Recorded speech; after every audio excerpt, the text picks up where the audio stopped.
Sebelumnya, Assalamualaikum warahmatullahi wabarakatuh. Perkenalkan, nama saya Arif Munadar dari MSP 56 FPIK IPB. Pada kesempatan kali ini, saya akan melakukan analisis mengenai pertumbuhan ikan. Sebelum melanjutkan dalam kegiatan analisis, saya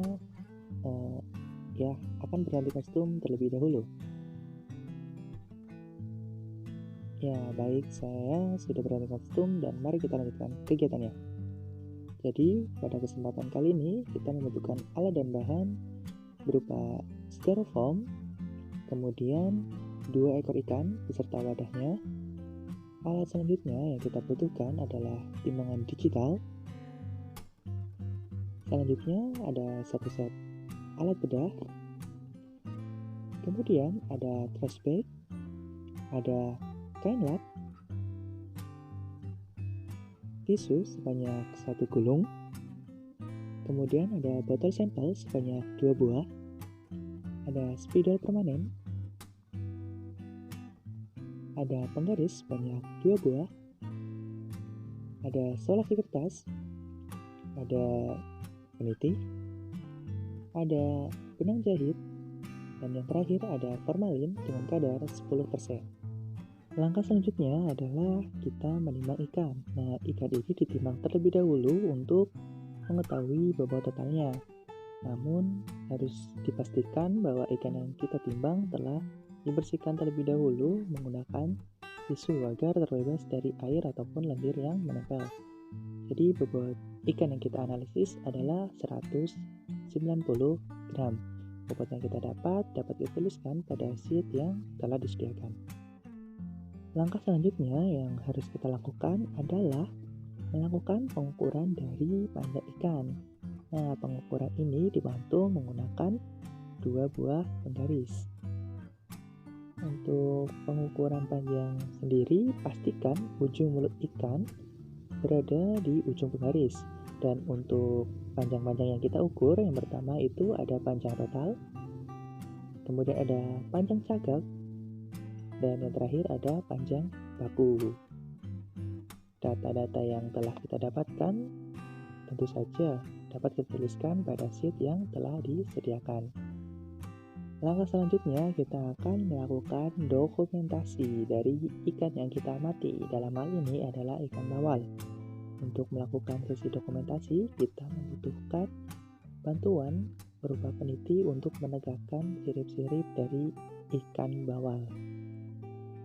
Jadi sirip-sirip yang harus kita tegakkan diantaranya ada sirip kaudal, kemudian ada sirip pektoral, ada sirip ventral, kemudian ada sirip dorsal, yaitu sirip yang ada di bagian punggung. Di sini kita membutuhkan 2 buah jarum peniti. Selanjutnya kita rapihkan terlebih dahulu dan yang terakhir kita tegakkan sirip kanal dari ikan bawal. Setelah semua sirip dirasa tegak, kita dapat mengatur posisi penggaris supaya pada posisi yang benar dan saling tegak lurus. Dokumentasi dapat kita lakukan. Setelah bobot dan panjang ikan telah kita dapatkan, kemudian kita bisa melanjutkan ke sesi selanjutnya, yaitu melakukan pembedahan ikan. Nah, di dalam pembedahan ini kita membutuhkan satu set alat bedah, kemudian ada tisu dan penlap.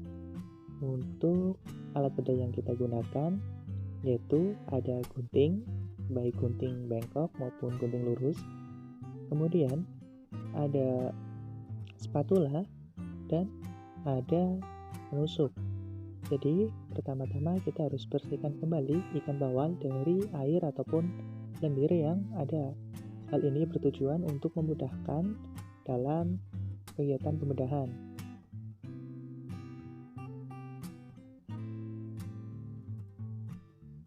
Pastikan bahwa seluruh bagian dari ikan bawal telah bersih dari lendir maupun air yang masih menempel. Selanjutnya kita akan mematikan ikan bawal dengan menusukkan jarum penusuk pada medula oblongata. Nah, bagian medula oblongata ini ditandai dengan bagian yang terasa lunak pada bagian kepala. Setelah ikan telah mati, kemudian kita dapat Melanjutkan ke dalam sesi pembedahan. Bukan pembedahan, kita harus mencari letak anus dari ikan yang kita analisis. Setelah mengetahui posisi anus, kita dapat menggunting tubuh ikan tersebut ke arah atas, yaitu menuju linea lateralis dan sampai ke bawah sirip dorsal. Selanjutnya kita melanjutkan ke bagian belakang kepala dan dilanjut sampai bagian bawah kepala dari ikan bawal.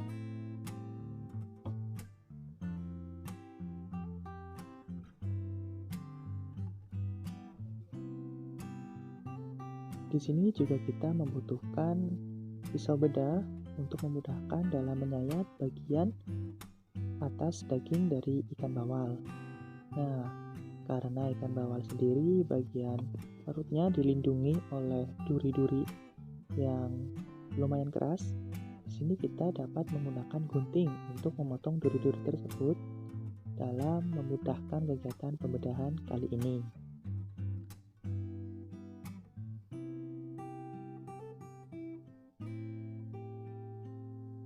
Setelah duri-duri semua terpotong, kita dapat membuka agar bagian isi perutnya terlihat.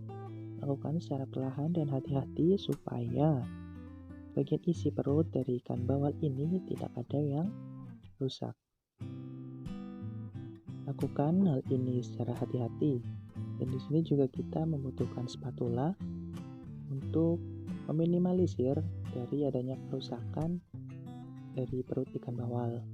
Nah, untuk pembedahan ikan bawal telah kita lakukan. Bisa dilihat seperti berikut. Setelah pembedahan telah kita lakukan, selanjutnya kita akan mengeluarkan isi perut dari ikan bawal. Karena di sini kita hanya akan membutuhkan bagian usus dan bagian gonad dari ikan bawal.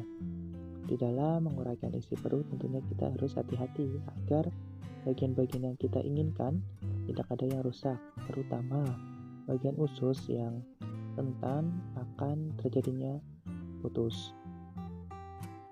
Nah, berikut sudah didapatkan bagian usus dari ikan bawal dan gonad dari ikan bawal.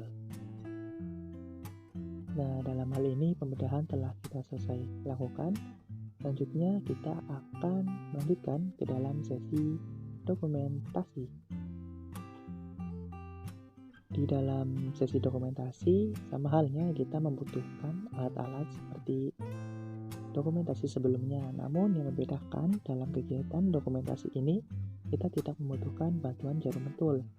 Nah, di sini kita juga meletakkan bagian usus dari ikan bawal di bagian atas ikan bawal tersebut, kemudian juga kita meletakkan gonad di bagian sebelah usus. Nah, gonad yang kita temukan ternyata berjenis kelamin betina karena ditandai dengan warna yang sedikit kekuningan. Selanjutnya kita akan melakukan pengawetan terhadap usus dan gonad dari ikan bawal. Di sini kita membutuhkan botol sampel, kemudian formalin, ada pinset, dan yang terakhir ada benang jahit. Nah, benang jahit ini digunakan untuk mengikat bagian ujung dan bagian pangkal dari usus ikan bawal. Nah, pengikatan ini harus kita lakukan hati-hati. Tidak boleh terlalu kencang karena ketika terlalu kencang tentunya usus dari ikan bawal ini akan putus. Setelah kita ikat bagian ujung dan bagian pangkalnya, kita dapat memasukkan ke dalam botol sampel. Namun sebelumnya kita tempelkan botol sampel tersebut dengan kode-kode yang telah ditentukan.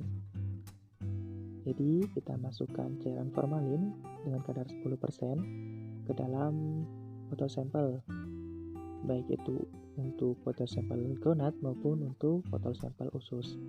Selanjutnya kita dapat memasukkan gonad, kemudian tutup botol sampel tersebut, dan selanjutnya kita dapat memasukkan usus dari ikan bawal tersebut, dan jangan lupa untuk tutup botol tersebut. Untuk kegiatan analisis telah kita lakukan. Terima kasih dan sampai jumpa.